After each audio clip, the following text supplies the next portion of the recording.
তো প্রত্যেকদিন, তো যার জন্য দেখলাম যে এক জায়গায় অসুবিধা আপনার হচ্ছে। আপনার ভয়েস ক্লিয়ার আছে, আপনার কথা সব ক্লিয়ার আছে, কিন্তু এই যে আমরা কথা বলছি, ফিডব্যাক বা কোনো হুম। প্রশ্ন জিজ্ঞেস করছি, সেখানে খুব বিকট একটা আওয়াজ, বিরক্ত বোধ আসছিল।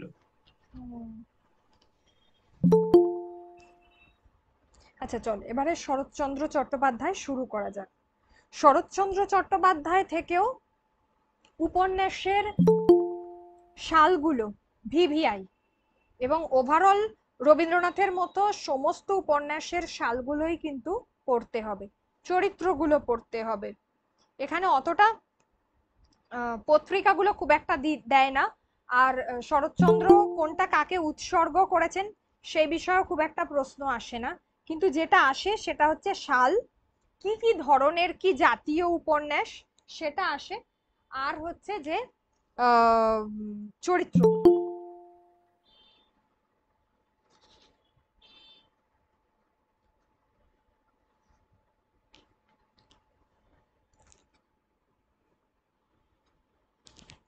আচ্ছা, ফার্স্ট অফ অল আমরা দেখতে পাচ্ছি যে শরৎচন্দ্র চট্টোপাধ্যায় জন্ম হচ্ছে 1876।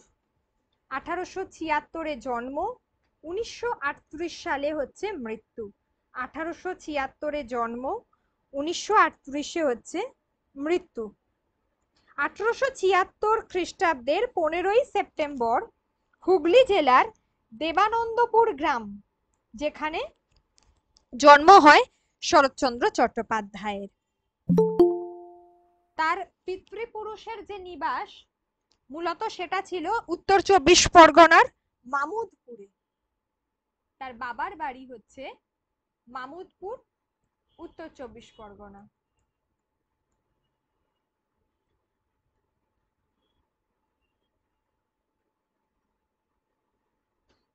মামুদপুর, ঠিক আছে। আচ্ছা, এই যে দেবানন্দপুর, এই দেবানন্দপুরটা আগে ছিল হুগলি, এখন হাওড়ার মধ্যে এসছে। তো যাই হোক, দেবানন্দপুর প্রকৃতপক্ষে মূলত ওনার কি বলবো, বাবার মামার বাড়ি আর কি, ঠিক আছে, এই জায়গাতে। যাই হোক, শরৎচন্দ্র চট্টোপাধ্যায়ের পিতার নাম হচ্ছে মতিলাল চট্টোপাধ্যায়, মাতার নাম হচ্ছে ভুবন মোহিনী দেবী। তাহলে পিতার নাম হচ্ছে মতিলাল চট্টোপাধ্যায় এবং মাতার নাম হচ্ছে ভুবন মোহিনী দেবী। পরবর্তীকালে ওনার কি বলবো, মানে মায়ের যে বাবা, এনারা মূলত পরবর্তীকালে ভাগলপুরে বসবাস করেন এবং সেখানে শরৎচন্দ্র গিয়েছিলেন। সেখানে শরৎচন্দ্র গিয়েছিলেন। শরৎচন্দ্র ছিলেন দ্বিতীয় সন্তান। তার ভাই ছিল, দুই ভাই ছিল। তার বড় দিদি হচ্ছে অনিলা দেবী। আর এই অনিলা দেবী ছদ্মনামেই কিন্তু শরৎচন্দ্র পরবর্তীকালে ছদ্মনামে লিখতেন। আর শরৎচন্দ্রের আরেকটি ডাক নাম ছিল, যেটা হচ্ছে ন্যাড়া।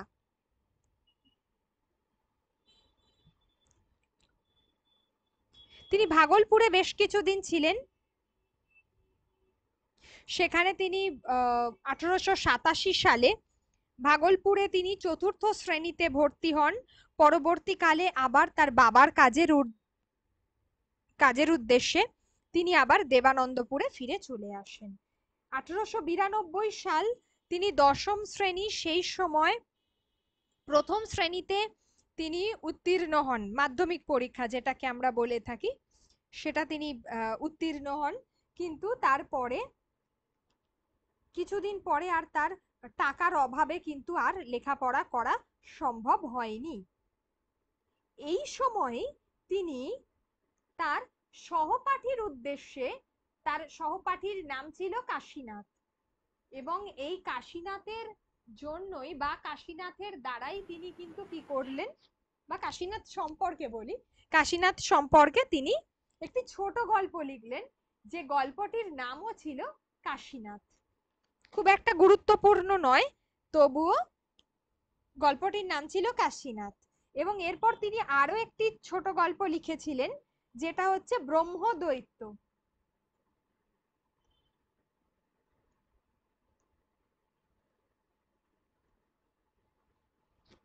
তাহলে কৈশোর কালেই তিনি দুটি গল্প লিখছেন, একটি কাশীনাথ এবং একটি ব্রহ্মদৈত্য। যদিও এই ব্রহ্মদৈত্য যে গল্পটি রয়েছে, এই গল্পটি কিন্তু পরবর্তীতে আর খুঁজে পাওয়া যায় না।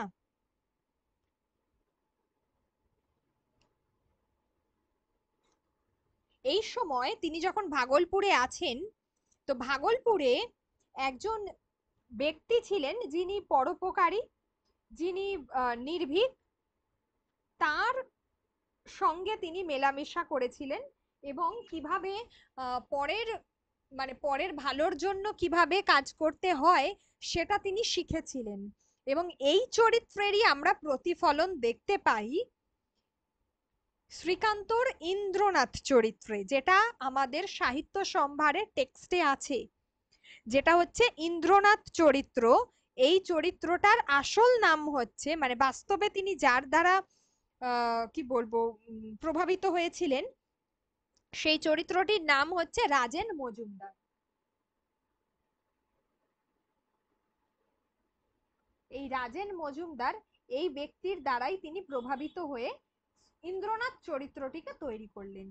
শ্রীকান্তর ইন্দ্রনাথ চরিত্র মূলত আত্মজীবনীমূলক উপন্যাস, যেটা বলা হয় শরৎচন্দ্রের।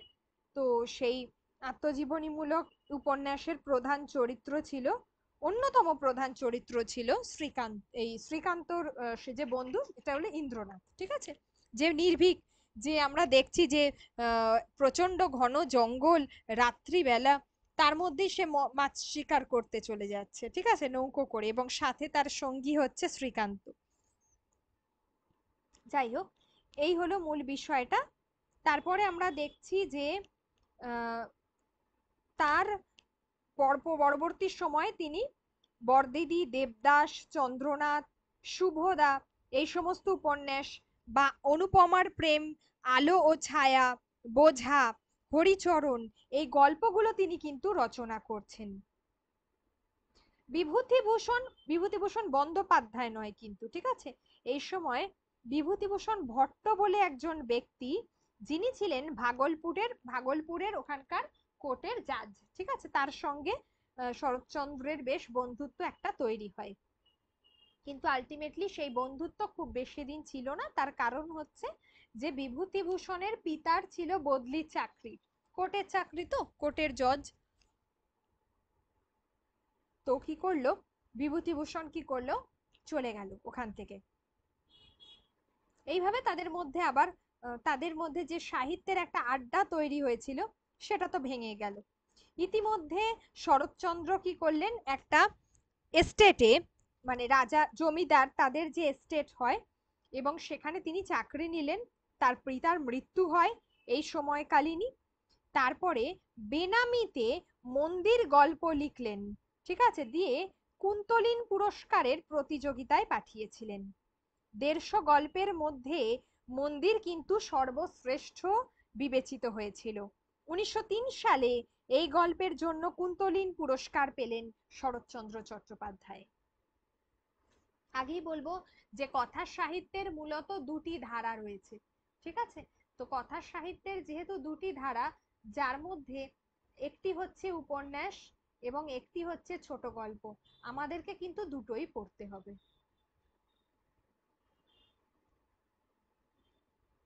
একটি হচ্ছে উপন্যাস এবং একটি হচ্ছে ছোট গল্প, এই দুটি ধারাই পড়তে হবে আমাদেরকে। তাহলে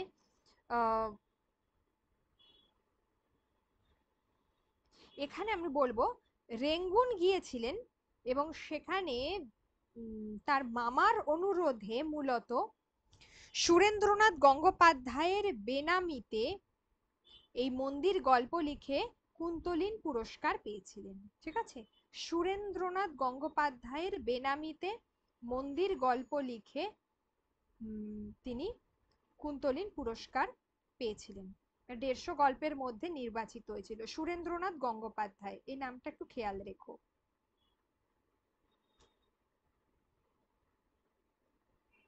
তারপর ১৯০৬ খ্রিস্টাব্দে এপ্রিল মাসে বর্মার যে তিনি বর্মাতে চলে যান কাজের সূত্রে। তারপর সেখানে গিয়ে সেখানকার রেঙ্গুনে অফিসে তিনি চাকরি পান। পরবর্তীকালে কিছুদিন কাজ করবার পর বচসার জেরে তিনি সেখানে কাজে ইস্তফা দিয়ে দেন এবং কলকাতায় ফিরে আসেন। আচ্ছা, রেঙ্গুনে থাকাকালীন 1912 খ্রিস্টাব্দে শরৎচন্দ্র একবার অফিসে কিছুদিনের ছুটি নিয়ে তিনি দেশে ফিরে আসেন। রেঙ্গুন মানে কোন জায়গাটা কেউ বলতে পারবে? ব্রহ্মদেশ, মায়ানমার। মায়ানমার। হ্যাঁ। এই সময় মামা উপেন্দ্রনাথ গঙ্গোপাধ্যায়ের মাধ্যমে যমুনা পত্রিকার সম্পাদক ছিলেন ফণীন্দ্রনাথ পাল, এবং যার সঙ্গে শরৎচন্দ্রের কিন্তু আলাপ হয়। সেখানে গিয়ে তিনি রামের সুমতি গল্পটি এই কি বলবো পাঠিয়ে দেন। তিনি রামের সুমতি গল্পটি পাঠিয়ে দেন শরৎচন্দ্র ওই যমুনা পত্রিকার যে সম্পাদক ছিলেন ফণীন্দ্রনাথ পাল মহাশয়কে। গল্পটি যমুনা পত্রিকায় 1319 বঙ্গাব্দে ফাল্গুন ও চৈত্র সংখ্যায় প্রকাশিত হয়। তাহলে রামের সুমতি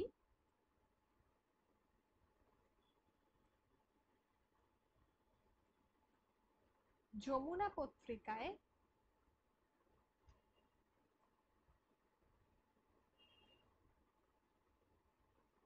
প্রকাশিত হয় 1319 বঙ্গাব্দে।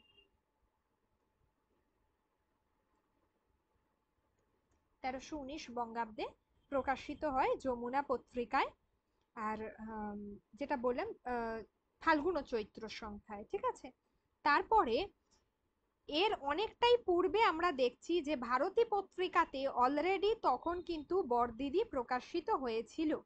শরৎচন্দ্রের ধীরে ধীরে একটা নাম তৈরি হচ্ছে, এবং ভারতবর্ষ পত্রিকার শেষ সময় যে ভারতী নয়, ভারত মানে ভারতীতে তো বরদিদি প্রকাশিত হয়, তার পরবর্তীকালে ভারতবর্ষ পত্রিকায় সেখানকার যে সম্পাদক ছিলেন বা মালিক ছিলেন গুরুদাস চট্টোপাধ্যায়, তিনি শরৎচন্দ্রের বই কিন্তু ছাপাতে শুরু করলেন, ঠিক আছে। এরপর তার কিছুদিন তিনি গান্ধীজির অসহযোগ আন্দোলনে যুক্ত হলেন। দেশবন্ধু চিত্তরঞ্জন দাশের সঙ্গে তার একটা সখ্যতা গড়ে ওঠে। 1937 খ্রিস্টাব্দে শরৎচন্দ্র মানে 37 থেকে প্রায় সময়ই কিন্তু শরৎচন্দ্র অসুস্থ হতে শুরু করেন, ঠিক আছে। রবীন্দ্রনাথের সাথে তার আলাপ হয়েছিল শিবপুরে, হাওড়ার শিবপুরে থাকাকালীন। প্রথম দিকে রবীন্দ্রনাথের সঙ্গে তার বেশি অজ্ঞতা ছিল এবং পরবর্তীতেও ছিল, কিন্তু পথের দাবি রবীন্দ্রনাথকে অনেকটাই হতাশ করেছিল, এবং পথের দাবি কিন্তু সম্পর্কে রবীন্দ্রনাথ কিছুটা সমালোচনাও করেছিলেন। পরবর্তীকালে শরৎচন্দ্রের পেটে অপারেশন হয়, এবং সেই সময় বিখ্যাত সার্জন যিনি, তিনি শরৎচন্দ্রের অপারেশন করেন, এবং শরৎচন্দ্র তারপরে কিছুদিন পরেই কিন্তু মারা যান, ঠিক আছে। এবং স্বয়ং রবীন্দ্রনাথ ঠাকুর শরৎচন্দ্রের মৃত্যু সংবাদ শুনে শান্তিনিকেতন থেকে তিনি কিন্তু শোক বার্তা দিয়েছিলেন, ঠিক আছে। শান্তিনিকেতন থেকে শোক বার্তা দিয়েছিলেন। আচ্ছা, এবারে আসি তার উপন্যাসগুলোতে। 1319, 1320 এই সালে যমুনা এবং সাহিত্য পত্রিকায় 8-9টি গল্প প্রকাশিত হয়েছিল। শরৎচন্দ্রের 8-9টি গল্প প্রকাশিত হয়েছিল যমুনা এবং সাহিত্য পত্রিকায়। কত সালে সেটা? 1319-20 এই সময় দুটো পত্রিকা, একটা হচ্ছে যমুনা ও অপরটি হচ্ছে সাহিত্য। যমুনা এবং সাহিত্য পত্রিকায়। এরপর শরৎচন্দ্র ভারতবর্ষ পত্রিকায় লিখতে শুরু করেন, এবং তার লেখা ভারতবর্ষ পত্রিকায় যখন লেখা শুরু হলো, সেটাই কিন্তু তার জীবনে তাকে খ্যাতির শীর্ষে পৌঁছে দেয়। তার প্রথম যে উপন্যাস, প্রথম উপন্যাস বলবো না, প্রথম মুদ্রিত গ্রন্থ বলবো যেটা ছিল, সেটা হচ্ছে বরদিদি। ভারতী পত্রিকায় প্রকাশিত হয়েছিল, প্রকাশকাল দিয়েছে 1913, এবং তার জীবিত কালের শেষ উপন্যাস হচ্ছে বিপ্রদাস 1935। তার জীবিত কালের এই জায়গাগুলো প্রশ্নগুলো কনফিউজ করে, ঠিক আছে, কনফিউজ করে। যেটা হচ্ছে বিপ্রদাস হচ্ছে জীবিত কালের শেষ উপন্যাস, বি কেয়ারফুল।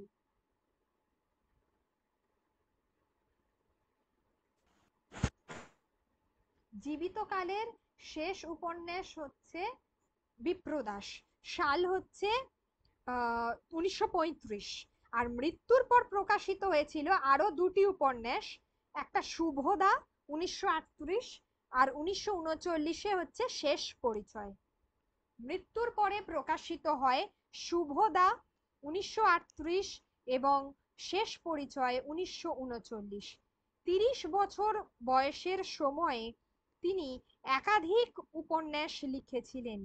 বিগত প্রায় 30 বছর সময়ের মধ্যে তিনি মোট কতগুলি উপন্যাস লিখেছিলেন কেউ বলতে পারবে?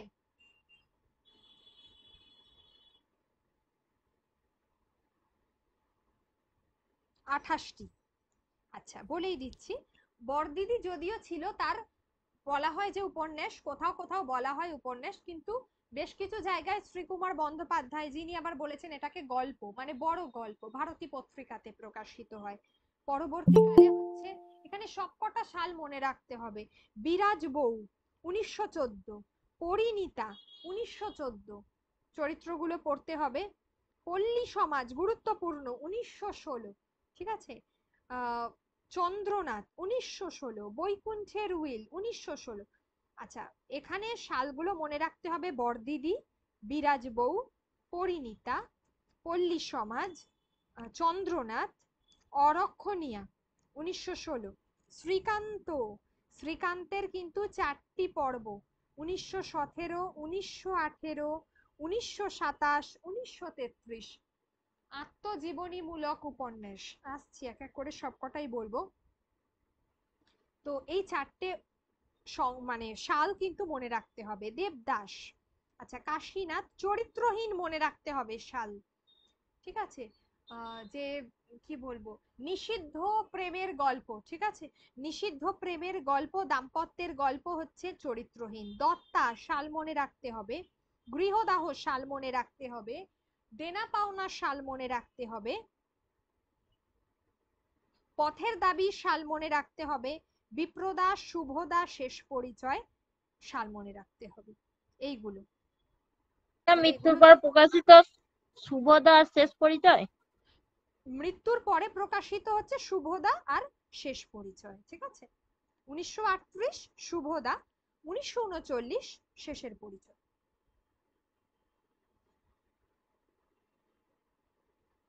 আর মৃত্যুকালীন এই তার জীবিত অবস্থায় তার শেষ উপন্যাস হচ্ছে বিপ্রদাস 1935।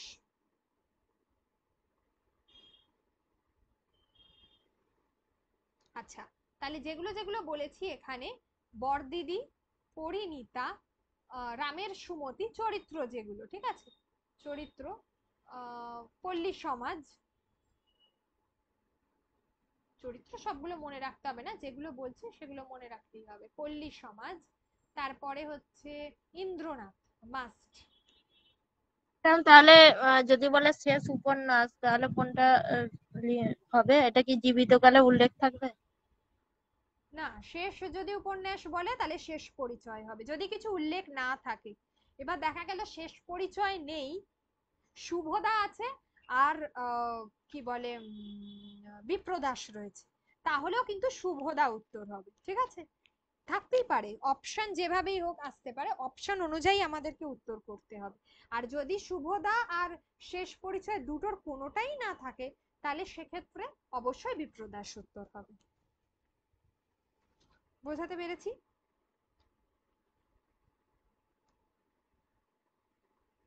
হ্যাঁ, ঠিক আছে। চরিত্রহীন শাল চরিত্র মনে রাখতে হবে। দত্তা মনে রাখতে হবে। গৃহদাহ শাল চরিত্র মনে রাখতে হবে। দেনা পাওনা শাল চরিত্র মনে রাখতে হবে। পথের দাবি মনে রাখতে হবে, শাল চরিত্র।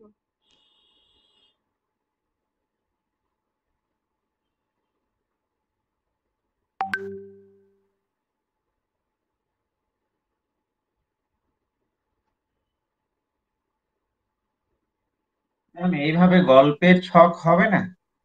গল্পের ছক? হ্যাঁ, গল্পেরও একটা ছক করে দেবো। গল্পগুলো বলে নি, গল্পগুলো বলে দেবো। রবীন্দ্রনাথের গল্প আর শরৎচন্দ্রের গল্প সবারই করতে হবে ছকগুলো। ঠিক আছে। এক্সেস নোটসে ওগুলো করে দেবো। তোমাদেরকে আগে 5 তারিখের মধ্যে মেটেরিয়ালটা দিই, রেডি করে দিই, তারপর 10 তারিখের পর ওইগুলো হাত দেব। আচ্ছা, যেটা বলছিলাম এখানে এবারে হলো যেটা ওনার উপন্যাস, বেশ কিছু উপন্যাসের কিন্তু নাট্যরূপ দেওয়া হয়েছে পরবর্তীকালে, সেই সালগুলো এবং সেই গ্রন্থগুলো প্রয়োজন, এখান থেকে প্রশ্ন আসে। যেমন দেনা পাওনার নাট্যরূপ দেওয়া হয়েছে, দেনা পাওনা থেকে নাট্যরূপ দেওয়া হয়েছে ষোড়শী, 1928, ভিভিআই এটা কিন্তু, ঠিক আছে?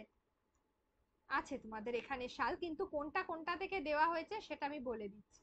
দেনা পাওনা থেকে ষোড়শী দেওয়া হয়েছে, যেটা হচ্ছে 1928 সালে। পল্লী সমাজের হচ্ছে রমা,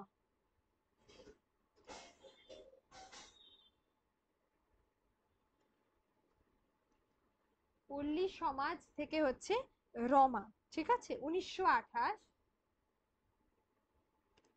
তারপরে হচ্ছে বিরাজ বউ,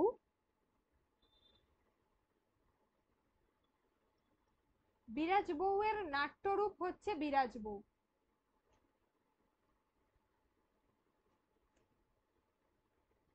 1934।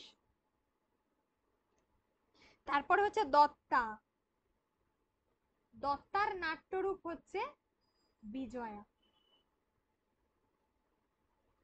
সাল হচ্ছে 1934, ঠিক আছে? একবার বলুন। আবার বলছি, দেনা পাওনা থেকে ষোড়শী, 1928। পল্লী সমাজ থেকে রমা, পল্লী সমাজ উপন্যাসটা নাট্যরূপে হয়েছে রমা, 1928। বিরাজ বউ, নাট্যরূপ দেওয়া হয়েছে বিরাজ বউ, 1934। দত্তা, দত্তা থেকে দেওয়া হয়েছে বিজয়া, 1934।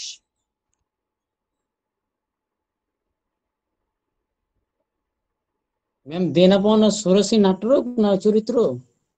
দেনা পাওনা না, ষোড়শী চরিত্র নয়, নাট্যরূপ। ওখানে চরিত্র তো আছে। কোথায় চরিত্র আছে? এই তো ষোড়শী, এই তো রমা। ও দাদা, আমি দেনা পাওনার চরিত্র আছে একটা, ওটা ভেবে নিয়েছি। ও আচ্ছা, ঠিক আছে, কি হয়েছে, দেনা পাওনা উপন্যাসের চরিত্র হচ্ছে ষোড়শী, কিন্তু নাট্যরূপের নামও ষোড়শী, ঠিক আছে? বোঝা গেল এবারে?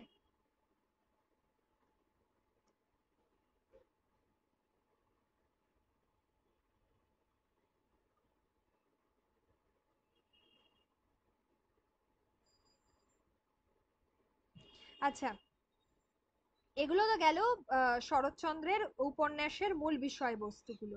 এবারে আসবো যে বিষয়বস্তুগুলোতে, সেগুলো হচ্ছে শরৎচন্দ্রের উপন্যাসগুলোকে কিভাবে কোন শ্রেণীতে বিভক্ত করা হয়েছে, কোন শ্রেণীতে বিভক্ত করা হয়েছে। তার প্রথম উপন্যাস যদি আমরা বলি, যেটা ওটাকে বড়দিদি, বড়দিদিকে অনেকে গল্প বলে, আবার কিন্তু বড় মানে বড় গল্পও বলে, আবার অনেকে কিন্তু উপন্যাসও বলে থাকে, ঠিক আছে? তবে বেশিরভাগটাই উপন্যাসই বলা হয়, বড়দিদি কিন্তু উপন্যাসই বলা হয়। আচ্ছা, এবার বিষয়বস্তুটা হচ্ছে বড়দিদিতে, যেখানে জমিদারের অত্যাচারের প্রসঙ্গ তুলে ধরা হয়েছে। বড়দিদি যে উপন্যাসটি রয়েছে, যেখানে জমিদারের অত্যাচারের কাহিনী, সমাজ নিষিদ্ধ বিধবার প্রেম, এইগুলো কিন্তু গুরুত্বপূর্ণ ভূমিকা পালন করেছে মাধবী চরিত্রের দ্বারা, ঠিক আছে? তাহলে জমিদারের অত্যাচার কাহিনী, ম্যাডাম সমাজ নিষিদ্ধ কি বললেন, আরেকবার বলবেন? প্রেম, প্রেম, সমাজ নিষিদ্ধ প্রেম,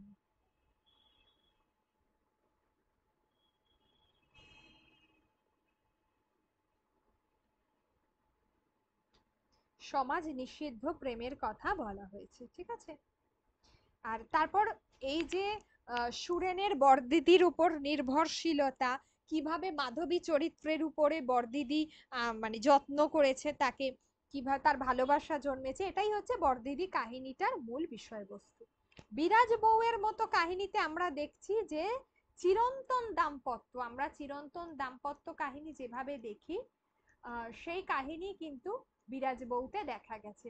শরৎচন্দ্রের যে উপন্যাসের চরিত্র হোক বা ছোট গল্পের চরিত্র হোক, সেগুলো কিন্তু একদম গ্রাম্য চরিত্র, মাটির কাছাকাছি যে চরিত্রগুলো হয়, যেগুলো একদম মানে সাধারণ গ্রাম্য চরিত্র, গ্রামীণ চরিত্র, তাদের দাম্পত্য, তাদের সম্পর্ক, খুব ছোট ছোট একটা সমস্যাগুলো কিন্তু শরৎচন্দ্রের উপন্যাসের মধ্যে তুলে ধরা হয়েছে। এক কথায় আমরা বলতে পারি পারিবারিক উপন্যাসই বেশি, গার্হস্থ্য সমস্যা এইগুলো নিয়েই কিন্তু শরৎচন্দ্রের উপন্যাসগুলো কিন্তু তৈরি হয়েছে। ঠিক আছে, দাম্পত্য জীবনেরই করুণ মধুর কাহিনী এবং শেষ পর্যন্ত একটা ট্র্যাজিক কাহিনী বিরাজ বউতে দেখানো হয়েছে। হলো পণ্ডিত মশাই যে উপন্যাসটি রয়েছে, যেখানে কিন্তু সমাজ শোষণের যে দিকটা সেটা কিন্তু তুলে ধরা হয়েছে। ইভিন ইংরেজরা যে শোষণ করছে, সেই শোষণের ফলে গ্রাম বাংলার যে দুর্দশা, সেই সমস্ত বিষয়গুলো পণ্ডিত মশাই উপন্যাসের মধ্যে তুলে ধরা হয়েছে। পণ্ডিত মশাই কিন্তু গুরুত্বপূর্ণ। ঠিক আছে, পণ্ডিত মশাই কিন্তু গুরুত্বপূর্ণ। পল্লী সমাজ গুরুত্বপূর্ণ। পল্লী সমাজে একদিকে সামন্ততান্ত্রিক পরিকাঠামো, একদিকে সামন্ততান্ত্রিক পরিকাঠামো যেমন বড় করে দেখানো হয়েছে, আবার পল্লী জীবনের চিত্রগুলো দেখানো হয়েছে। রমা রমেশের যে চরিত্রের যে দ্বন্দ্ব সেটা দেখানো হয়েছে, জমিদারির যে শোষণ, তারপরে পরশ্রী কাতরতা, বিদ্বেষ, হিংসা, তারপরে মিথ্যে মামলা, জুয়া চুরি। আগেকার দিনে কি হতো, এই বিষয়গুলো পল্লী সমাজের মধ্যে তুলে ধরা হয়েছে। ঠিক আছে, তার মানে একদিকে সামন্ততান্ত্রিক কাঠামো, আগেকার দিনে মানুষ, আমরা রাধারানীতে দেখছিলাম না, ভীষণ ভাবে মামলা করে দিত, কিছু একটা হলেই কি বলবো মামলা করতো, এবং তাকে তার সর্বস্ব থেকে, মানে একটা গরিব মানুষের এগেনস্টে যদি মামলা করা হয় তাহলে কি হবে, তাকে তার সর্বস্ব থেকে কি বলবো ওই জায়গাতে তাকে তার সবকিছু কেড়ে নেওয়া হচ্ছে। ঠিক আছে, ডিক্রি জারি বঞ্চিত করা। হ্যাঁ, বঞ্চিত করা, একদম তাই। ম্যাম ওটা কি বলেন, সামন্ততান্ত্রিক? সামন্ততান্ত্রিক কাঠামো একদিকে, আর একদিকে হচ্ছে পল্লী জীবনের সামাজিক চিত্র, জমিদারি শোষণের অত্যাচার, জুয়া চুরি, মিথ্যে মামলা, এই ঘটনাগুলো পল্লী সমাজে উঠে এসেছে। শ্রেষ্ঠ উপন্যাস হচ্ছে শরৎচন্দ্রের কোনটি?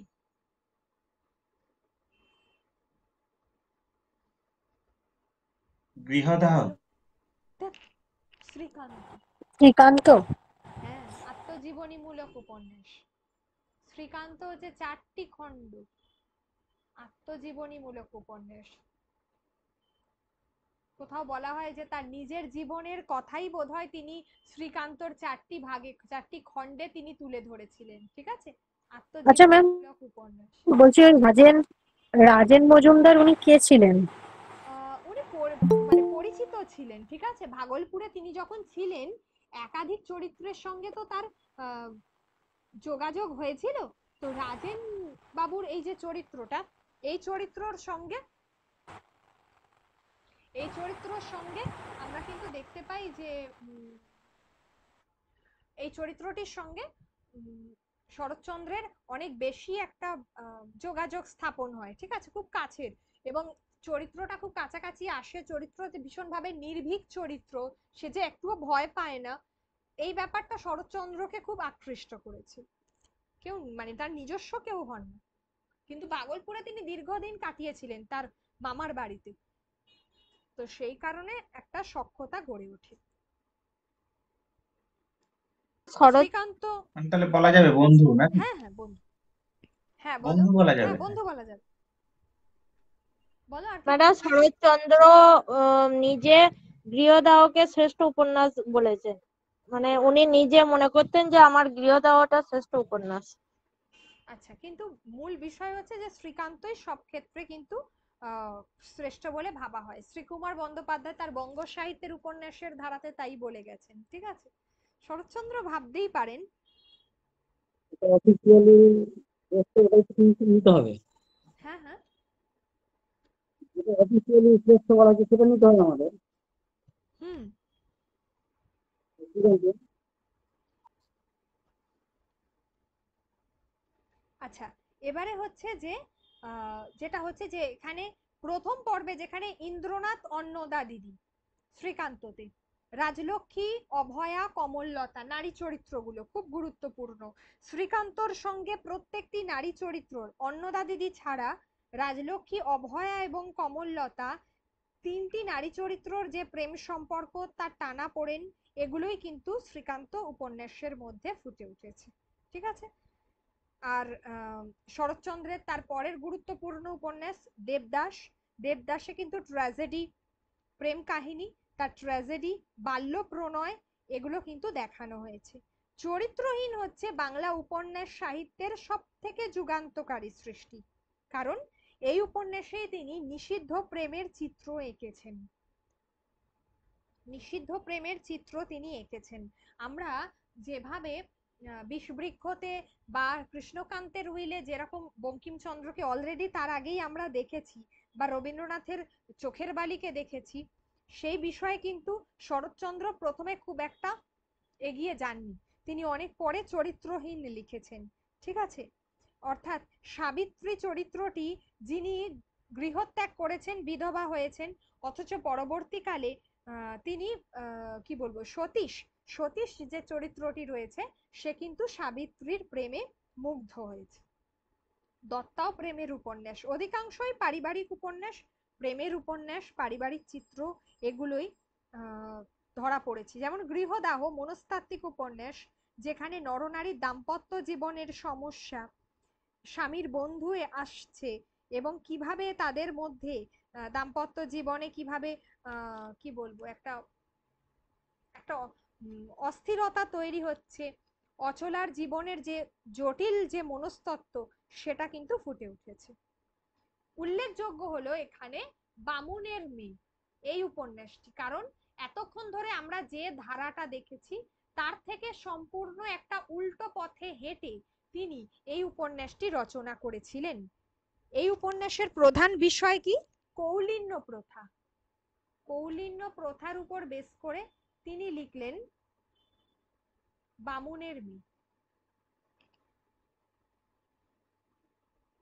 দেনা পাওনাতে শরৎচন্দ্র অত্যাচারী জমিদারের শাসন দেখানো হয়েছে, কারণ তিনি যখন ভাগলপুরে ছিলেন তিনি মূলত সেখানকার জমিদারি ব্যবস্থা, সেখানকার অত্যাচার তিনি দেখেছিলেন, এবং শোনা যায় যে তার মামার বাড়িতেই তার মামা এবং মামার ছেলেরা মূলত অনেক সম্পত্তির অধিকারী ছিল। ঠিক আছে, সেখানকার জমিদারি বলা যেতে পারে। তো তারা কিন্তু দীর্ঘদিন ধরে সেখানকার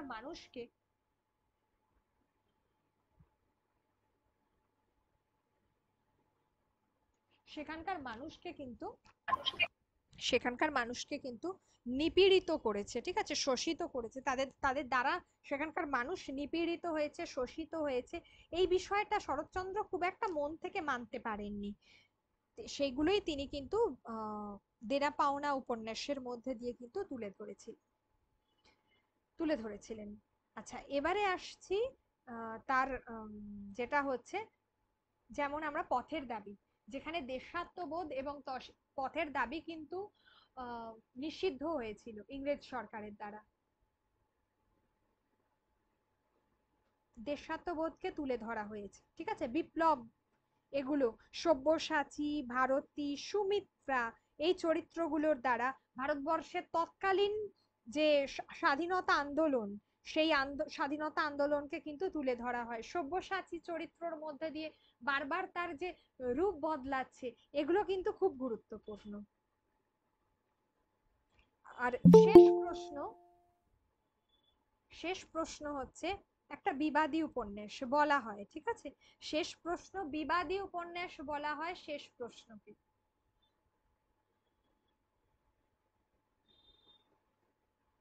এটাকে বলা হয় বিবাদী উপন্যাস।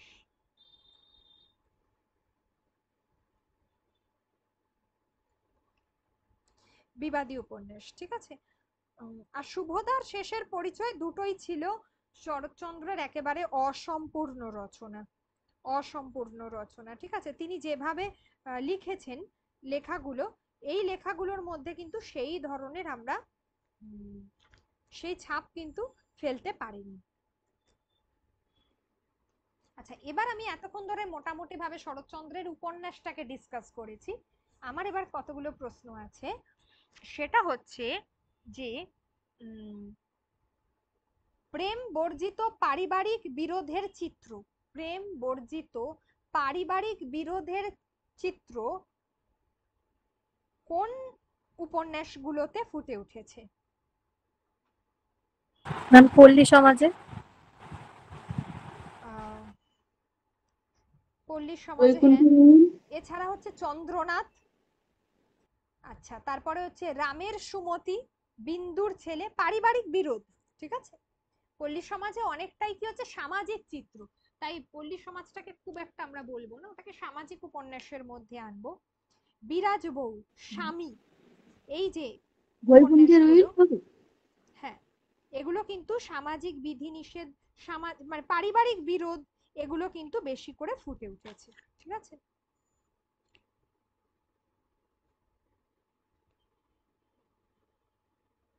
আরেকবার হ্যাঁ বললো, বলো। হ্যাঁ, এখানে যেগুলো আরেকবার হচ্ছে, নামগুলো বল। যেটা বলছি, প্রেম বর্জিত পারিবারিক বিরোধের চিত্র, প্রেম বর্জিত পারিবারিক বিরোধের চিত্র শরৎচন্দ্রের কোন উপন্যাসে দেখা যায়? কাশীনাথ, চন্দ্রনাথ, একবার বর্দিনী, বলুন না, প্রেম বর্জিত।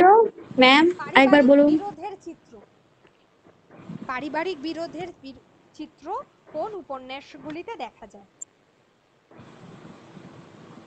কাশীনাথ, বিরাজ বউ, রামের সুমতি, বিন্দুর ছেলে, বরদিদি, এই উপন্যাসগুলোতে। ঠিক আছে,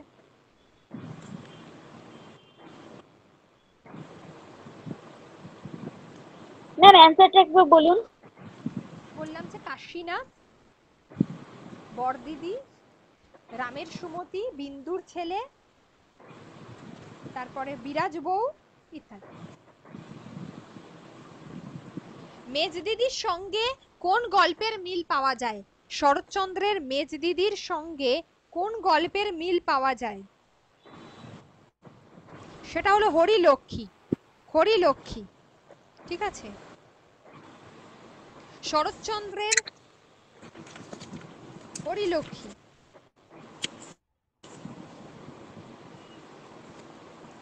যেমন নিষ্কৃতি গল্পে ভাতৃবিরোধের চিত্র দেখানো হয়েছে, নিষ্কৃতি গল্পে ভাতৃবিরোধের চিত্র দেখানো হয়েছে।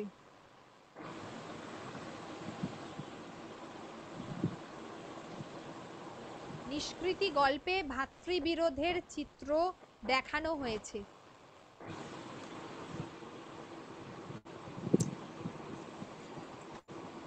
আচ্ছা, এবার হচ্ছে দুটো, এই গেল এগুলো। আর হচ্ছে সামাজিক উপন্যাসের মধ্যে সমাজ বিরোধী যেগুলো বলে দিয়েছি অলরেডি, সমাজ বিরোধীর মধ্যে ওই এটা চরিত্রহীন পড়ছে। ঠিক আছে, সমাজ নিষিদ্ধ যে প্রেমের কথা, সেটা চরিত্রহীনের মধ্যে পড়ছে। দেশাত্মবোধকের মধ্যে পথের দাবি পড়ছে।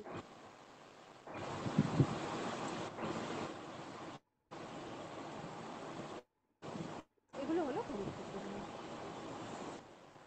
আচ্ছা, আশা করি শরৎচন্দ্রের উপন্যাসকে কেন্দ্র করে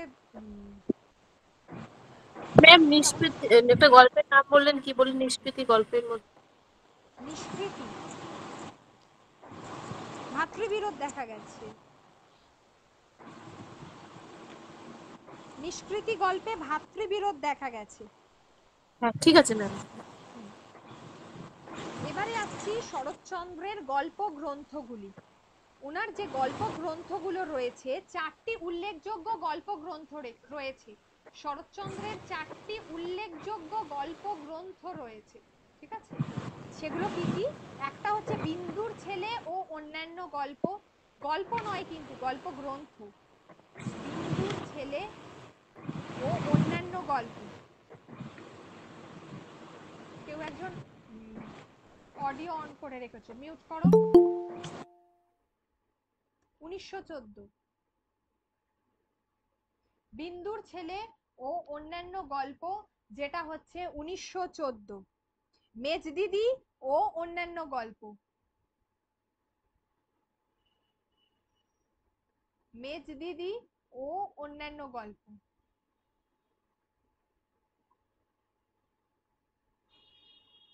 এটা হলো 1916। তারপরে হচ্ছে অনুরাধা, সতী ও পরেশ। অনুরাধা, সতী ও পরেশ, এগুলো তিনি ভাগলপুরে ছিলেন যখন তখনই লিখেছিলেন। অনুরাধা, সতী ও পরেশ, 1934।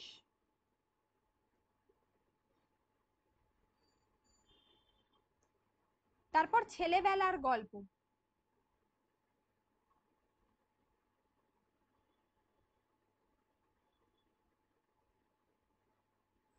এটা ম্যাম হলো ছেলেবেলার কি বললেন?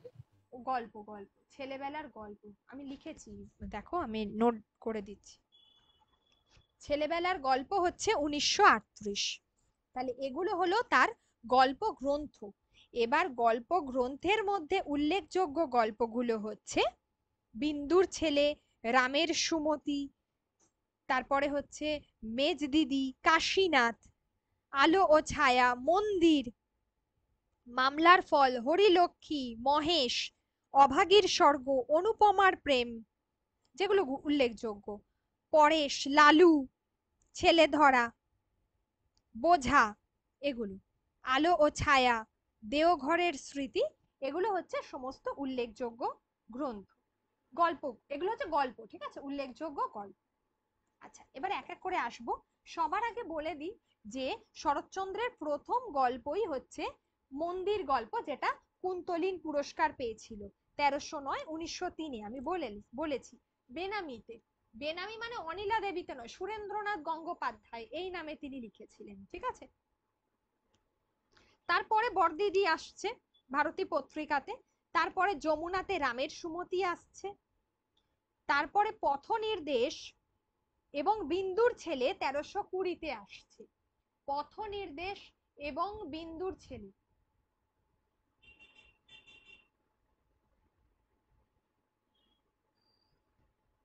পথ নির্দেশ হচ্ছে 1320, বিন্দুর ছেলেও তাই।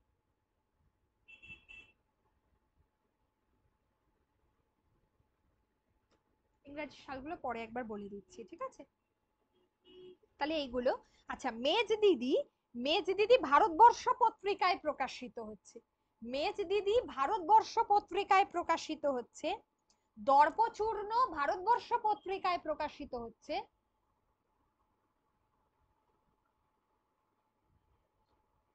পরেরটা বলি,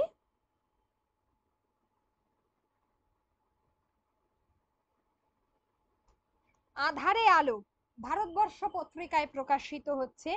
অনুপমার প্রেম সাহিত্য পত্রিকা, নিষ্কৃতি ভারতবর্ষ পত্রিকা, লিখে দেবো আমি এগুলো।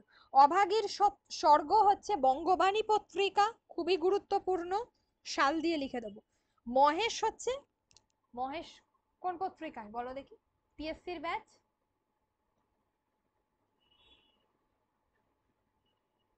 পড়িয়েছিলাম, কোথায় গেল আরাত্রিকারা? ম্যাম ভারতী। না না, বঙ্গবাণী।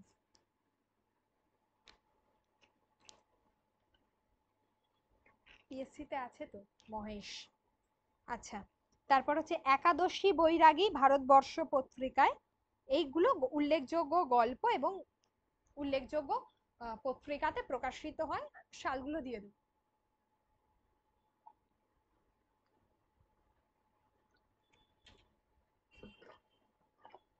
আচ্ছা, তারপরে হচ্ছে যে, হ্যাঁ যেটা বললাম, আচ্ছা প্রথমে তার যে প্রেমের যে জটিল রহস্য, এগুলোর ওপর বেস করে তিনি লিখেছেন অনুপমার প্রেম, কাশীনাথ, আলো ছায়া, মন্দির, এই গল্পগুলো। তারপর স্নেহ বাৎসল্য রসের উপর ভিত্তি করে যে গল্পগুলো লেখা হচ্ছে, সেগুলো আধারে আলো, দর্পচূর্ণ, এইগুলো, ঠিক আছে। যেমন কাশীনাথ গল্পে শরৎচন্দ্র অনেকটাই রবীন্দ্রনাথকে অনুসরণ করেছেন। কাশীনাথ গল্পে শরৎচন্দ্র রবীন্দ্রনাথকে অনুসরণ করেছেন। আবার বোঝা গল্পটি হচ্ছে অনেকটাই ঘটনা প্রধান গল্প। অনুপমার প্রেম আগেই বলেছি, নিতান্তই আদ্যন্ত একটা প্রেমের গল্প। দর্পচূর্ণ তাই, ঠিক আছে। এগুলো হলো গুরুত্বপূর্ণ, কিন্তু সামাজিক যে সমস্যার দিকগুলো সেগুলো তিনটি উল্লেখযোগ্য গল্পে দেখা যায়, VVI, তিনটি উল্লেখযোগ্য গল্পে সামাজিক সমস্যাগুলি চিত্রিত হয়েছে। সেগুলো কি কি? অভাগীর স্বর্গ, একাদশী বৈরাগী এবং মহেশ। মহেশ, অভাগীর স্বর্গ। প্রশ্নটা একবার বলেন ম্যাম। সামাজিক সমস্যা কোন ছোট গল্পগুলোতে ফুটে উঠেছে বা চিত্রিত হয়েছে? মহেশ, অভাগীর স্বর্গ। আরেকবার বলেন না, শুনতে পাচ্ছি না। শোনা যাচ্ছে না আমার কথা? না ম্যাম, আমি শুনতে পাচ্ছি না, একবার বললে ভালো হয়। হ্যাঁ বলছি। মহেশ, অভাগীর স্বর্গ, একাদশী বৈরাগী, তিনটি গল্পে সমাজ সমস্যার দিকটি চিত্রিত হয়েছে, যার মধ্যে আরেকটা কি বললেন? একাদশী বৈরাগী, অভাগীর স্বর্গ, মহেশ। আচ্ছা, এবারে বলি যে অভাগীর স্বর্গ যে গল্পটি রয়েছে, যেখানে শাস্ত্রসম্মত সৎকার কিভাবে করতে হবে, অর্থাৎ একটা কি বলবো, একটা সমাজের অন্তঃজ শ্রেণীর মানুষ যার সৎকার করার ক্ষমতাটুকু নেই, তাকে কেউ করেও দিচ্ছে না, কেউ কোনোভাবে সাহায্য করছে না, অথচ তার সৎকার কিভাবে হচ্ছে, আর একটা সমাজের উপরই তলায় যারা রয়েছে তাদের কিভাবে সৎকার করা হয়, সেই বিষয়টাই কিন্তু অভাগীর স্বর্গ এই গল্পে দেখানো হয়েছে। মানে একজন সধবা বাউরি, তার মনে, তিনি একজন ধনী গৃহিণী, তার যেমন সৎকারের ইচ্ছা, সেই সৎকারের ইচ্ছার অনুযায়ী তার সৎকার করা হয়েছে, সেই দৃশ্য দেখানো হয়েছে। আবার একদিকে একটা অভাগী সমাজের অন্তঃজ শ্রেণী, তার জন্য কেউ করার নেই, তার শেষ সৎকারটুকু, ন্যূনতম সৎকারটুকুও কেউ করতে চাইছে না, সেই যে করুণ দৃশ্য, সেটি অভাগীর স্বর্গে দেখানো হয়েছে। আর হচ্ছে একাদশী বৈরাগী, যেখানে মনস্তত্ত্ব গঠিত বেশ কিছু কি বলবো অসঙ্গতি দেখানো হয়েছে। আর হলো মহেশ গল্প, যেখানে আমরা দেখতেই পাচ্ছি যে গল্পে গরুর প্রতি আচরণ এবং সেখানে ব্রাহ্মণ এবং মুসলমান ধর্মীয় একটা ভেদাভেদ কিভাবে চিত্রিত হয়েছে, সেটা কিন্তু মহেশ গল্পের মধ্যে দিয়ে দেখানো হয়েছে। এবং শেষ পর্যন্ত মহেশ একটা গরুর নাম, আলটিমেটলি মহেশ কি হচ্ছে, শেষে গিয়ে মারা যাচ্ছে, তাই মারা যাচ্ছে।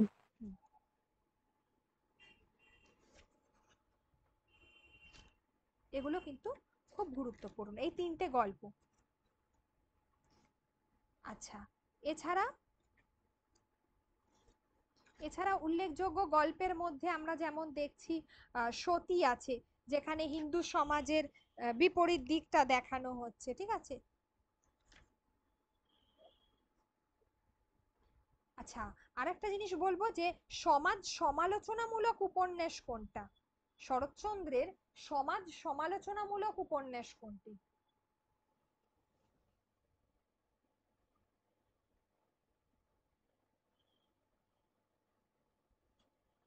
বলতে পারবে কেউ? চরিত্রহীন। পল্লী সমাজ। সমাজ সমালোচনামূলক হলো পল্লী সমাজ, বামুনের মেয়ে, অরক্ষণীয়। লাস্টেরটা কি বললেন? অরক্ষণীয়া, বামুনের মেয়ে,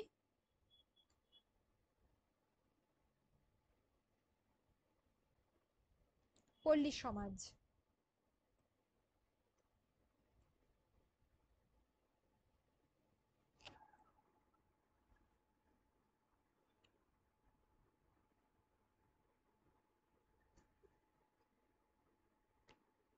ম্যাম, কোশ্চেনটা আরেকবার বলবেন। সমাজ সমালোচনামূলক উপন্যাস কোনটি?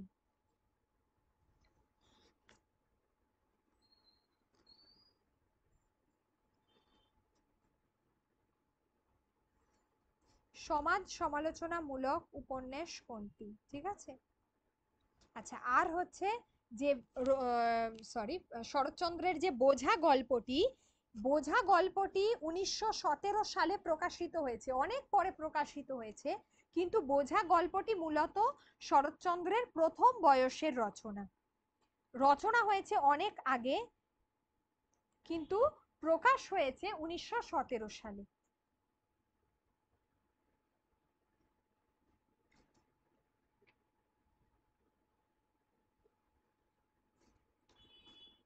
পূর্বরাগের প্রেম যে উপন্যাসের মধ্যে দেখা যায় সেটা হচ্ছে দেনা পাওনা। পূর্বরাগের প্রেম যে উপন্যাসে দেখা যায় সেটা হলো দেনা পাওনা। আর নিষিদ্ধ সমাজ বিরোধী প্রেম যে উপন্যাসের মধ্যে দেখা যায় সেটা হচ্ছে চরিত্রহীন, সেটা হচ্ছে গৃহদাহ এবং শ্রীকান্ত। শ্রীকান্ত বলেন, হ্যাঁ হ্যাঁ বলো। একবার বলেন। হ্যাঁ, নিষিদ্ধ সমাজ বিরোধী প্রেম যে যে উপন্যাসে দেখা যায় সেগুলি হলো চরিত্রহীন, গৃহদাহ, শ্রীকান্ত।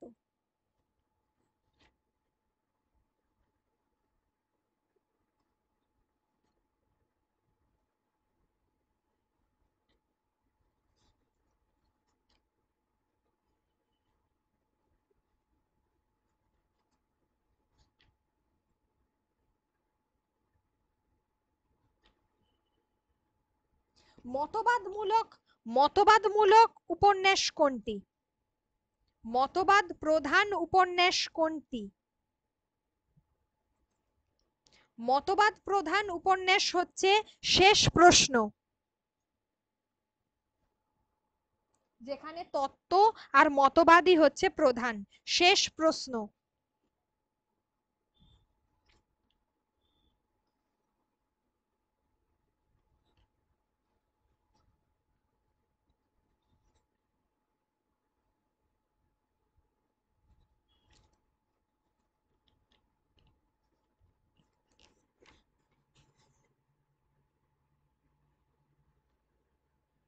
হয়েছে?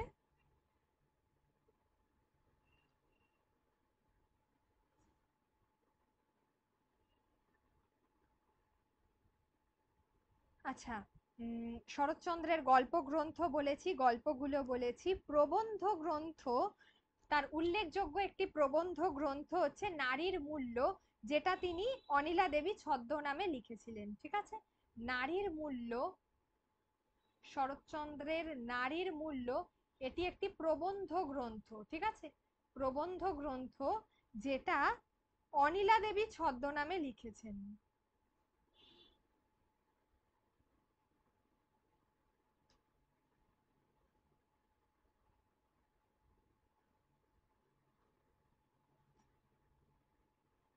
অনিলা দেবী ছদ্মনামে লিখেছেন। ঠিক আছে, আর হচ্ছে আরো দুটো প্রবন্ধ তিনি লিখেছেন। একটি হচ্ছে তরুণের বিদ্রোহ, তরুণের বিদ্রোহ, আর আরেকটি হচ্ছে স্বদেশ ও সাহিত্য, স্বদেশ ও সাহিত্য। তরুণের বিদ্রোহ সাল 1929, তরুণ স্বদেশ ও সাহিত্য হচ্ছে 1932। এই দুটো সাল, এগুলো কিন্তু প্রবন্ধ। ঠিক আছে, প্রবন্ধ গ্রন্থ এই তিনটে প্রবন্ধ গ্রন্থ। এবারে শরৎচন্দ্রের আমি একটা বলে দেব, সেটা হচ্ছে যে শরৎচন্দ্রের এবারে যেটা বলবো সেটা হচ্ছে যে কি বলে পুরস্কারগুলো। একটা মিনিট দাঁড়াও।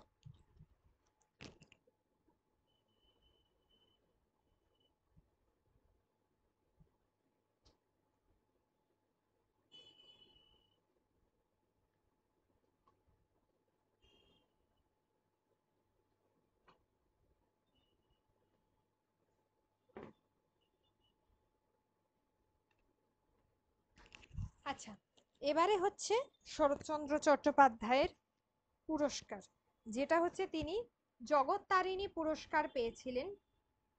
শরৎচন্দ্রের পুরস্কার, উল্লেখযোগ্য পুরস্কারগুলির মধ্যে তিনি তিনি তো সব থেকে বেশি ঔপন্যাসিক এবং ছোট গল্পকার হিসেবে জনপ্রিয় ছিলেন। তিনি কলকাতা বিশ্ববিদ্যালয় থেকে 1923 খ্রিস্টাব্দে জগত্তারিণী স্বর্ণ পদক পান। জগত্তারিণী স্বর্ণ পদক পান 1923 খ্রিস্টাব্দে। 1936 খ্রিস্টাব্দে ঢাকা বিশ্ববিদ্যালয় থেকে ডিলিট পুরস্কার পেয়েছিলেন। ঢাকা বিশ্ববিদ্যালয় থেকে ডিলিট পুরস্কার পেয়েছিলেন। ম্যাম সালটা কত বললেন? 1923-এ জগত্তারিণী আর 1936-এ হচ্ছে ডিলিট। কথাশিল্পী নামে তিনি খ্যাত। অপরাজেয় কথাশিল্পী, অপরাজেয় কথাশিল্পী নামে তিনি খ্যাত।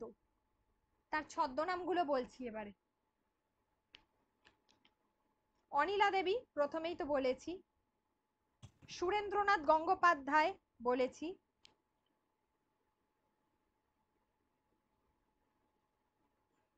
অনিলা দেবী, সুরেন্দ্রনাথ গঙ্গোপাধ্যায়, অপরাজিতা দেবী,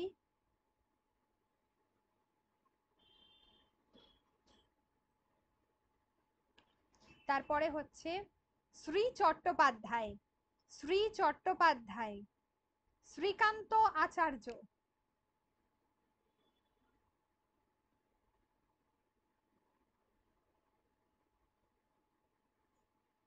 শ্রী চট্টোপাধ্যায়, শ্রীকাণ্ড শর্মা,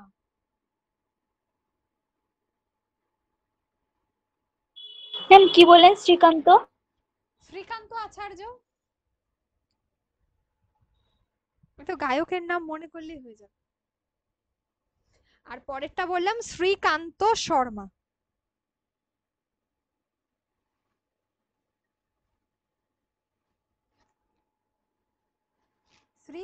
ভুল বললাম, শ্রীকাণ্ড শর্মা, শ্রীকাণ্ড হবে, হ্যাঁ শ্রীকাণ্ড, কান্ত না, শ্রীকাণ্ড শর্মা। আরেকটা হলো পশুরাম, পশুরাম, পশুরাম অমরূপা দেবী,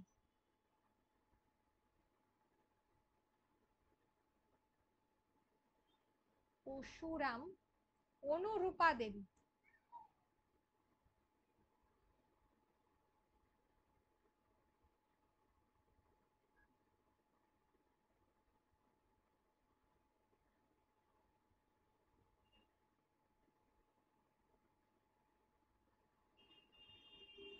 এই হচ্ছে উল্লেখযোগ্য, ঠিক আছে।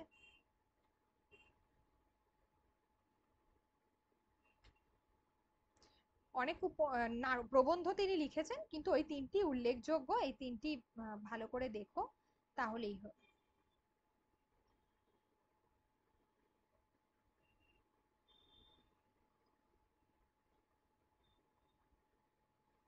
এটা গেল শরৎচন্দ্র চট্টোপাধ্যায়। এবারে আসছি যে এটার পরে নোটটা করে দেবো, যেটা চার্ট করে, ওটা দেখলেই হয়ে যাবে। ম্যাম বিষয়বস্তুগুলো একটু দিয়ে দিবেন প্রত্যেকটি উপন্যাসে। দিয়ে দেবো, বিষয়বস্তুগুলো তো বলে দিয়েছি, ঠিক আছে দিয়ে দেবো।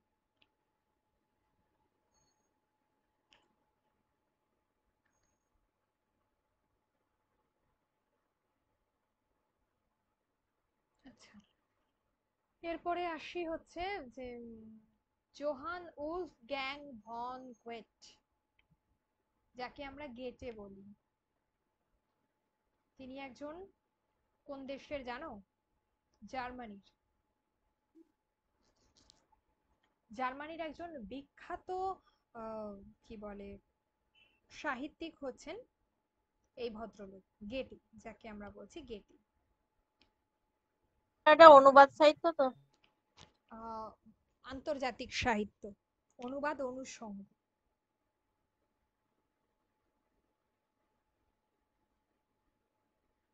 আন্তর্জাতিক সাহিত্য, ঠিক আছে। আচ্ছা, তো তিনি মূলত জার্মানির মানুষ ছিলেন, ঠিক আছে। এই যে গেটে, যিনি মূলত জার্মানির মানুষ ছিলেন, 1749 খ্রিস্টাব্দ 28শে আগস্ট, 1749 খ্রিস্টাব্দ জার্মানির ফ্রাঙ্কফুর্ট শহরে 28শে আগস্ট এই গেটে জন্মগ্রহণ করেন, ঠিক আছে। আর তিনি মারা যান হচ্ছেন 1832 খ্রিস্টাব্দে, 1832 22শে মার্চ।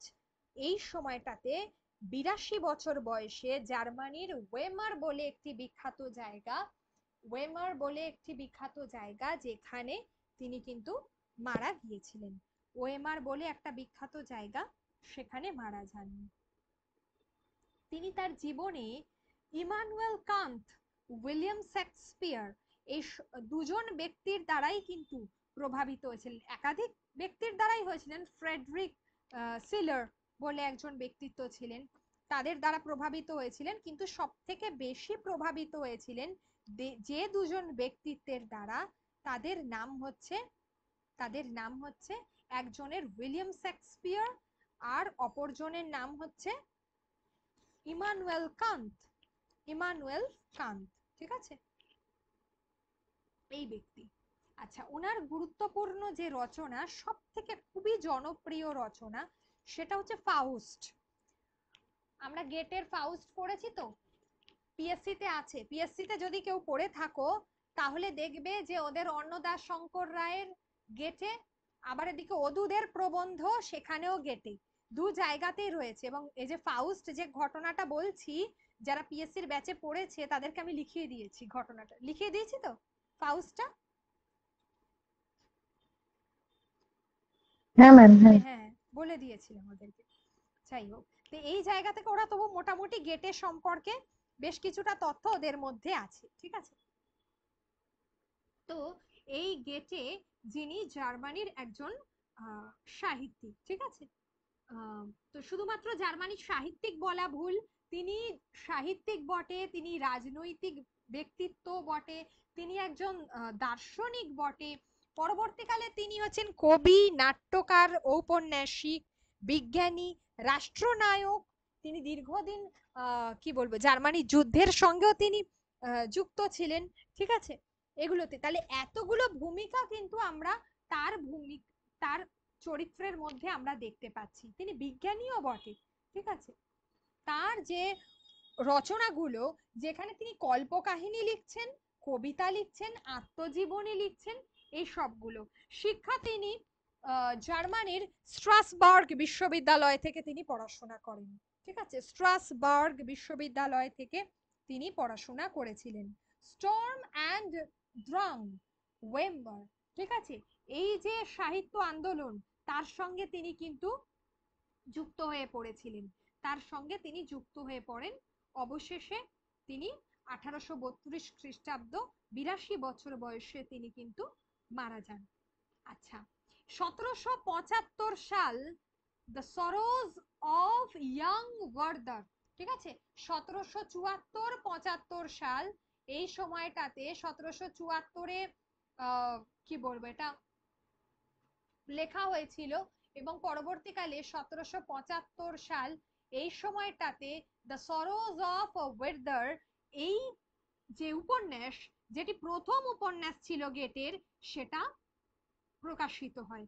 তারপর তিনি এর সাফল্যের পর তিনি ওয়েমারে গিয়ে বসবাস শুরু করলেন।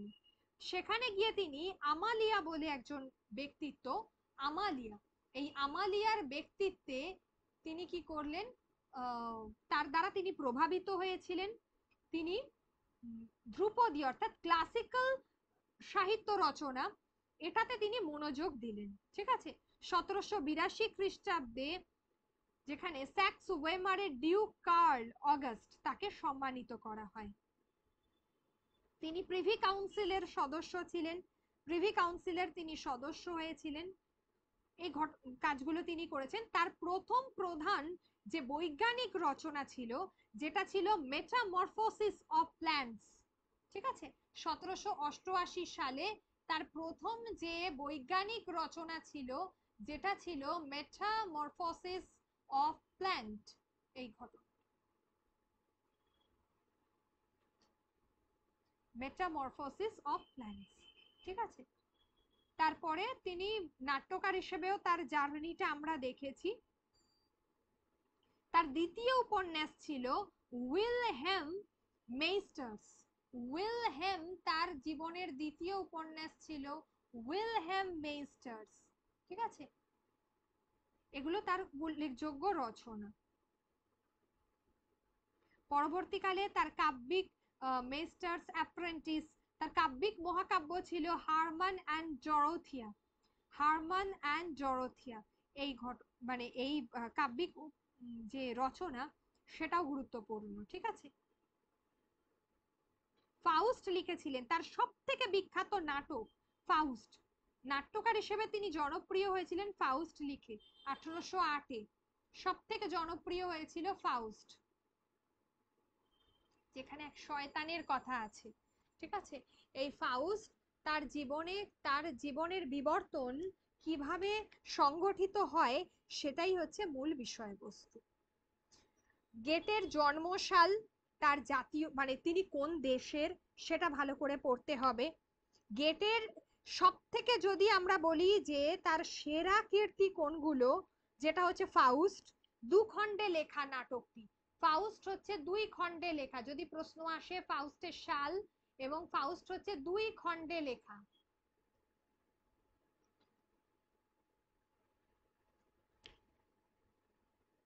আচ্ছা, গেটের সাহিত্য কর্মের মধ্যে 4টি উপন্যাস ছিল। গেটের যে সাহিত্য কর্ম, যেখানে মোট 4টি উপন্যাস ছিল, মাত্র 4টি উপন্যাস ছিল, ঠিক আছে, 4টি উপন্যাস ছিল। নাটক হিসেবে তিনি সর্বাধিক পরিচিত হয়েছিলেন ফাউস্ট লিখে। গেটের রচিত বিখ্যাত মহাকাব্য কোনটা, কেউ বলতে পারবে? সেটা হলো এক্ষুনি বলেছি, হেরম্যান ও ডরোথিয়া। হেরম্যান এবং ডরোথিয়া, এটা হচ্ছে কাব্যিক মহাকাব্য, যেগুলো বলে দিচ্ছি, তার বাইরে গিয়ে আর গেটে থেকে কোনো প্রশ্ন আসবে না। গেটে কোন ভারতীয় রচনার জার্মান অনুবাদ করেছিলেন? সেটা হলো কালিদাসের অভিজ্ঞানম শকুন্তলম, খুব গুরুত্বপূর্ণ। গেটে অভিজ্ঞানম শকুন্তলম এই নাটকটির তিনি জার্মান অনুবাদ করেছিলেন, জার্মানিতে অনুবাদ করেছিলেন, ঠিক আছে। কালিদাস, কালিদাস তো আমরা পড়বো, একটা মানে পড়িয়েওছি, কালিদাসের একটা রেকর্ডিং দিয়েছি না, যেগুলো রেকর্ডিং দিয়েছি সেগুলো আবার পরে একবার লাস্টে বলে দেবো, ঠিক আছে, অহেতুক এখন আবার এক্ষুনি পড়াবো না। আচ্ছা, দ্য সরোজ অফ ওয়েদার, এই যে কাহিনীটা, এটা একটা ব্যর্থ প্রেমের কাহিনী। এই কাহিনীটা, এটার মূল বিষয়টা পরীক্ষায় আসে, সেটা হচ্ছে এটা একটা ব্যর্থ প্রেমের কাহিনী, ঠিক আছে। স্যাভিক বলে তিনি একটি নাটক লিখেছিলেন। এই নাটকের যে কাহিনী আর কি, মূল কাহিনী, সেটা তিনি পেয়েছিলেন কোরআন থেকে, স্যাভিক, ঠিক আছে। স্যাভিক বলে তিনি একটি নাটক লিখেছিলেন, SAVIG, ঠিক আছে, স্যাভিক। স্যাভিক, যার কাহিনী তিনি নিয়েছিলেন কোরআন থেকে, মুসলমান ধর্মগ্রন্থ কোরআন থেকে তিনি নিয়েছিলেন স্যাভিগের কাহিনী। গেটের প্রথম উপন্যাস ছিল ওই ওয়ার্দার, যে ওইটা, আর যেটা হচ্ছে আর কি, কি বলে, হ্যাঁ, the sorrow of young weather, এইটা আর কি। আর তার যে প্রথম উপন্যাস প্রকাশিত হচ্ছে, প্রথম উপন্যাসটি প্রকাশিত হচ্ছে 1774, ঠিক আছে, 1774-75 এই সালে। আর উইলহেম মেস্টার যে উপন্যাসটি, যেটা 1807 সালে, উইলহেম মেস্টার যেটা 1807-এ প্রকাশিত হচ্ছে, 1807 সালে। মোট 4টি উপন্যাস। হ্যাঁ, কি বলছো বলো? বুঝতে পারলাম না, আরেকবার বলো। কোন উপন্যাসটির জন্য পৃথিবী জুড়ে খ্যাতি পেয়েছিলেন গেটে? উপন্যাস হলে উত্তর হবে the sorrow of young weather. আর পৃথিবী জুড়ে কোন গ্রন্থের জন্য খ্যাতি পেয়েছিলেন, ওটা উপন্যাস নয়, ওটা নাটক, ফাউস্ট। 2টি খণ্ডে আছে ফাউস্ট।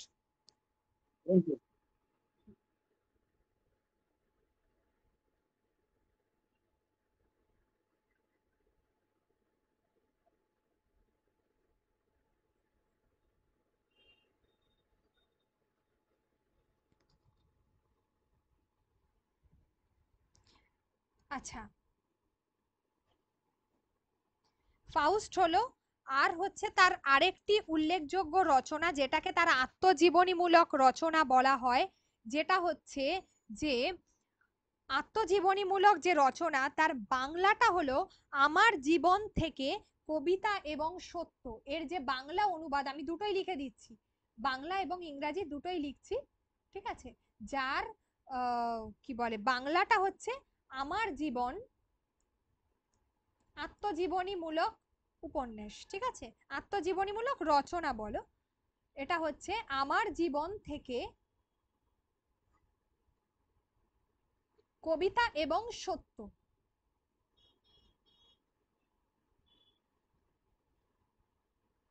সালটা ম্যাম হচ্ছে কোশ্চেনটা একবার বলুন। আত্মজীবনীমূলক রচনা, গেটের আত্মজীবনীমূলক রচনা 1811 থেকে 1833। 1811 থেকে 1833 হচ্ছে তার জীবনের, যেটা হচ্ছে আত্মজীবনী, আমার জীবন থেকে কবিতা এবং সত্য, এই পুরো নামটা, ঠিক আছে। 1811 থেকে 1833 সাল পর্যন্ত তিনি লিখেছিলেন, এটা গেল। আর যেটা তিনি জার্মানি ভাষায় লিখেছিলেন মূলত, আউস মেইনেম লেবেন, নামটা হচ্ছে আউস মেইনেম লেবেন। মহাকবি গেটে প্রবন্ধের রচয়িতা শ্রীকুমার বন্দ্যোপাধ্যায়, আমার গেটে প্রবন্ধের রচয়িতা অলোক রঞ্জন দাশগুপ্ত। বাংলায় যারা লিখেছেন তাদেরটা বলে দিলাম, ঠিক আছে।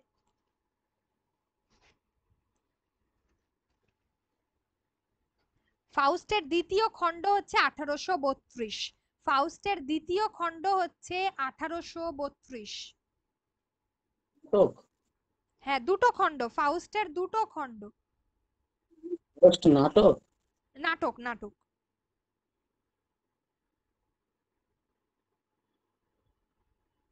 ম্যাম 32।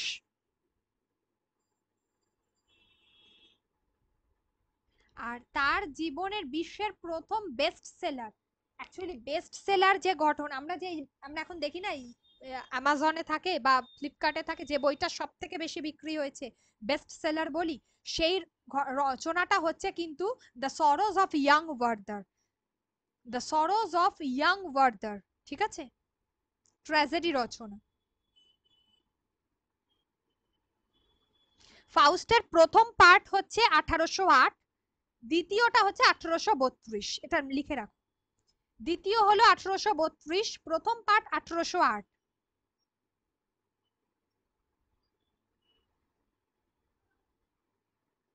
ব্যর্থ প্রেমের কাহিনী রয়েছে ওই গেটের যেটা ওয়ার্দারে।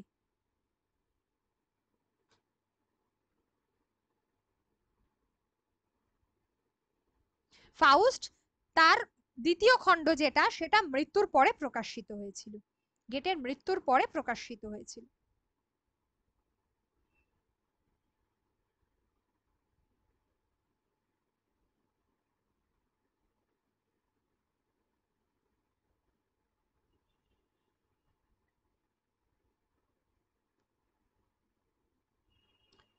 ব্যাস, মোটামুটি ভাবে এইগুলো দেখে রাখলেই হবে, ঠিক আছে।